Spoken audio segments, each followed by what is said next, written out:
कागेश्वरी महादेव।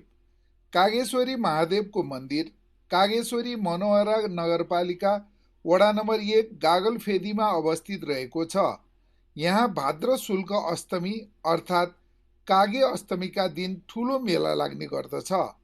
कागे अष्टमीका दिन कागेश्वरी महादेव मन्दिरको दर्शन गर्नाले सम्पूर्ण पाप नाश हुने, यस लोकमा सुख शान्ति र समृद्धि हासिल गरी परलोकमा मोक्ष पाइन्छ भन्ने जनविश्वास रहिआएको छ।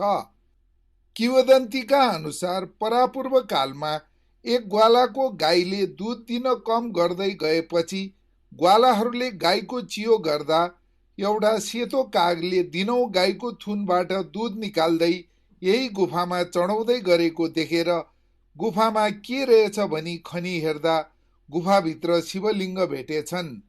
कागले पूजा अर्चना गरेकोले त्यसै बेलादेखि यस मन्दिरको नाम कागेश्वरी महादेव रहन गएको हो।